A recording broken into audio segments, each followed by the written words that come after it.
Welcome back, everyone, to Singapore Property Talk Law. That's where your shortcut to getting properly informed on all things property and planning here in our little red dot. Today, we're doing a real deep dive. We're looking into the most important bits of knowledge shaping where and how we live. Our focus. It's all about housing in Singapore, straight from the recent National Day Rally 2025.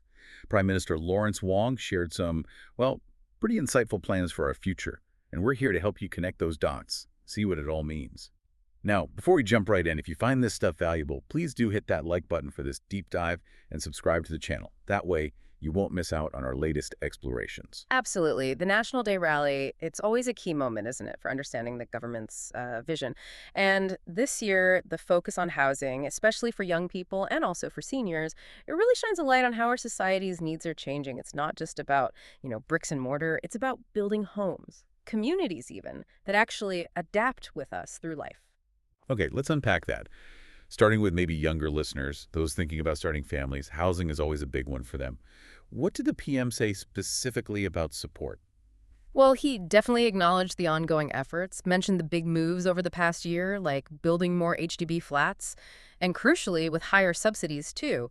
That's vital for affordability, especially for first-timers trying to get on the ladder. Right, affordability is key. But it sounds like it goes beyond just the flat itself. It does. He also touched on providing more leave for young parents, recognizing the juggle, and offering more help to bring down parenting costs, things like childcare, preschool subsidies. It signals a more holistic approach, supporting the whole family, not just the roof over their heads. So it's making sure young families can actually thrive once they get their place, not just sort of manage. And you mentioned more measures might be coming. Exactly. He was quite clear that they're studying additional measures to better support young Singaporeans through, all stages of life, which suggests, they're constantly reviewing and adapting policies. It's not static, needs change. That makes sense. Yeah. Okay, let's shift gears from the young to our seniors, a demographic that's, growing very rapidly. What really stood out for me was how the rally tackled their specific housing and care needs. Yes, and this raises a really important point. Singapore is aging fast. I mean, think about it. Over 20% age 65 and above by SG60 next year. We're hitting super aged status soon, and then 25% by SG70, that's 2035. So the big question is, how do we help seniors live long, healthy, and fulfilling lives? The PM pointed out a concerning gap. Our life expectancy is nearly 84 years. Fantastic. But our health span, the years lived in good health, is around 75. Wow, that's almost a decade difference. Exactly. About 10 years often spent living with illness or disability. So the big goal is to close that gap. And housing, interestingly, is a key part of the strategy. Okay, and this is where those community care apartments, the CCAs, come in? Precisely. CCAs, like the first one, Harmony Village at Bukit Batok, they're HDB flats designed with seniors in mind. Things like wheelchair-friendly bathrooms, grab bars everywhere, floors that aren't slippery, practical stuff that makes a huge difference daily. Makes sense. Safer, easier living. But what makes them really unique is the integrated care package. Residents basically subscribe to services, need home fixes, health checks, housekeeping, meal delivery, it's available. Plus, there's 247 on-site staff for emergencies and activity centers right there in the block to keep people engaged socially. The feedback from Harmony Village has apparently been very positive, high satisfaction. Sounds really good, combining independence with that safety net of care. But the PM also said CCAs aren't the only answer, right? That's correct. There's a practical limit to how many new ones can be built. Land, resources, and perhaps more importantly, many seniors actually prefer to age in place, in their own homes. Right. Familiar surroundings, neighbors they've known for years. Exactly. They have strong roots. And think about changing family structures, too. More singles, smaller families, maybe no kids, or kids living far away. Fewer traditional caregivers available. So this led to this idea of, extending the concept of integrated care into existing HDD towns. They're calling them Age-Well Neighborhoods. Age-Well Neighborhoods. Okay, so taking the good stuff from CCAs and bringing it to everyone else, essentially. How does that work in practice? The PM outlined three main ideas, using Toa Payoh as the pilot area. First, making physical places more accessible, specifically expanding active aging centers, or AACs. The goal is that no senior should have to walk more than, say, 1 kilometer to reach one. That's quite a specific target. It is. And in Toa Payoh, they've already boosted the number from 6 to 13. They're actively looking for more spots. And these aren't just quiet rooms. They offer a huge range of activities. Gyms are popular, apparently, but also things like kickboxing, cardio, drumming. Kickboxing for seniors. Oh, Really? yep. The PM even mentioned joining in. They're also trying to engage men more with things like carpentry workshops and fostering community spirit, like a group that does DIY wheelchair repairs for neighbors. It's about integrating support right into the community fabric. That sounds much more vibrant than just, basic care. What's the second part? The second thrust is expanding home-based services, making them really flexible. Seniors can pick and choose what they need, maybe just simple home fixes or health checks, or maybe more support like housekeeping, laundry, meals, even help with daily tasks like showering. And there'd be dedicated care staff coordinating these, visiting regularly, and acting as first responders if needed, bringing care to the seniors in their own homes. Okay, so accessibility and home care. What's the third piece? Thirdly, it's about bringing healthcare closer, literally. More facilities for things like rehab and physio right in the neighborhood. Public hospitals will set up community health posts. Nurses there can help with follow-ups after discharge, manage medications, do basic checks. It reduces the need for seniors to travel all the way to a clinic or hospital for routine things. I see. The overall vision isn't about creating separate retirement villages. It's about weaving this support into existing towns, creating truly integrated age-well neighborhoods, fostering intergenerational living, too. That's a powerful vision. Okay, shifting focus again. Our little red dot is always changing. Land is scarce.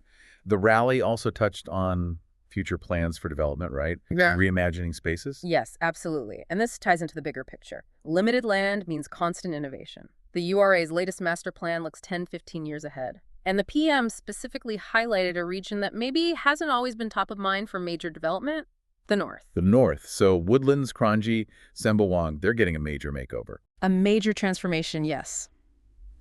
Let's start with Woodlands, our gateway to the North. Its potential is huge, especially with the Johor-Singapore Special Economic Zone, the SEZ, coming up. Connectivity is everything here. So what are the plans for connectivity? Big ones. Redeveloping the Woodlands checkpoint, expanding it to 5 times its current size. That involves land acquisition, reclamation. The promise is much smoother, faster clearances. Less waiting time, which everyone wants. Definitely. And critically, the RTS link, the train to JB, is opening end of 2026. Its station connects directly to Woodlands North MRT. Plus, you'll clear immigration for both sides when you depart. That's a game changer for convenience. Wow, that sounds significant. And housing in Woodlands. Yes, about 4,000 new HDB flats planned at a precinct called Housing by the Woods right next to Admiralty Park. And more public housing along the waterfront, too. It's about making Woodlands a really modern, vibrant regional hub. Okay, next up, Kranji. Most people think horses, but that's changing now. It is, and the opportunity here is massive. Yeah. The old racecourse site is 130 hectares. That's like 200 football fields. Huge. And connectivity is improving there, too. A new MRT station at Sungai Kadut, becoming an interchange for the north-south and downtown lines. But the real unique selling point for Kranji is its nature. It's surrounded by the Mandai Mangrove, the Wildlife Reserve, the rail corridor, Sungai Mandai Waterway. So leveraging the green spaces. Exactly. They're planning a new public housing estate there with 14,000 homes. That's more than Bidadari. All nestled among these green spaces, supported by a neighborhood center near Kranji MRT. The vision is urban living really integrated with nature, expected in about 10 years or so. Living right next to nature reserves. That sounds appealing. Yeah. Okay, finally, Sembawang. Lots of maritime history there. A deep history, yes. The Sembawang shipyard site, former British naval base, key industrial spot, it's huge too, about 3 times the size of AMK Town Center. And the plan is very much about preserving that maritime character, especially the old dry dock, once the world's largest. What do they do with a dry dock? They're exploring creative reuses, maybe a community space for sports, concerts, a big plaza, integrating the history into daily life. And beyond the dock, using that coastline for new homes. Waterfront living, plus new places to eat, shop, hang out along a promenade, creating a really distinct waterfront destination in the north, blending heritage with the future. Woodlands, Kranji, Sembawang. quite a transformation plan for the North. So, when you pull it all together, what's the big takeaway for people living here? I mean, these aren't just isolated projects. It shows a real commitment to shaping our living environment for the long haul, ensuring every part of Singapore develops its own character, its own opportunities, while contributing to the whole island's livability and resilience. It's strategic. It feels like a comprehensive look ahead. It really does. It's not just adding housing units, it's designing environments for quality of life, sustainability, community, Yeah. across generations. And that just about wraps up our exploration of the National Day Rally 2025 housing vision for Singapore. Quite a journey, from boosting support for young families, creating these innovative age-well neighborhoods for seniors, to completely reimagining towns up in the north. These plans really do shape our future homes and communities. It really makes you think, doesn't it? How do these big visionary plans make you think about what's possible for city living? And maybe even, what role can you personally play in shaping the vibe, the character of your own neighborhood, beyond just the buildings? That's definitely something to ponder as you look around your own community. Maybe chat with your neighbors about it. We really hope this deep dive gave you a clearer picture of where housing in Singapore is heading. Please don't forget to like this deep dive if you found it useful, and subscribe to Singapore Property Talk Law. That way you won't miss our next one. Thanks so much for joining us today. Until next time, stay curious and stay informed.